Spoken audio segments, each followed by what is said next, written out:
ใจอ้ายเคยใส่งานมาก่อนอ้ายเคยมีคู่ซ้อนนอนห้องเดียวกันแต่เหตุผลหลายอย่างเส้นทางหักอ้ายติ่งตันอ้ายกับผู้หญิงคนนั้นแยกกันไปคนละทางเป็นเพราะห่างใจว่างมาหลายปีพบหักน้องวันนี้จึงเว้าให้ฟังอย่าน้องหับบ่ได้ถ้าหูความจริงภายหลังน้องยังเป็นสาวเป็นนางอ้ายเป็นพ่อห้างมีข้อเสียอ้ายเคยมีเมียแต่เสียเขาไปหลายปีหากน้องบ่ตียินดีอยากมาเป็นเมียช่วยเติมหัวใจของอ้ายที่ยังขาดเสียถ้าหากได้น้องขอเกียร์คงบ่เสียศาสตร์เกิดศาสตร์นี้สายมือสองวอนน้องอย่าเฝ้าสั่ง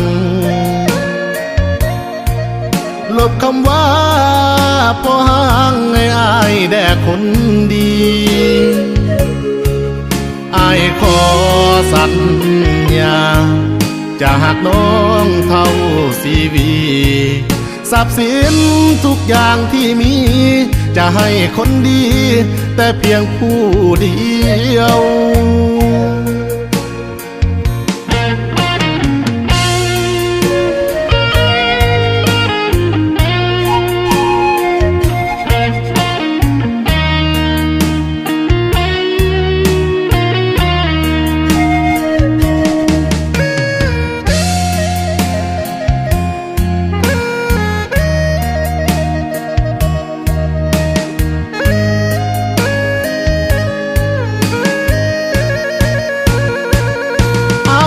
เคยมีเมีย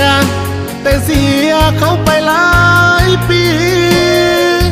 หากน้องบ่ตียินดีอยากมาเป็นเมียช่วยเติมหัวใจของอ้ายที่ยังขาดเสียถ้าหากได้น้องขอเกียร์คงบ่เสียศาสตร์เกิดศาสตร์นี้สายมือสอ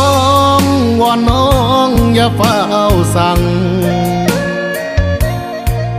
ลบคำว่า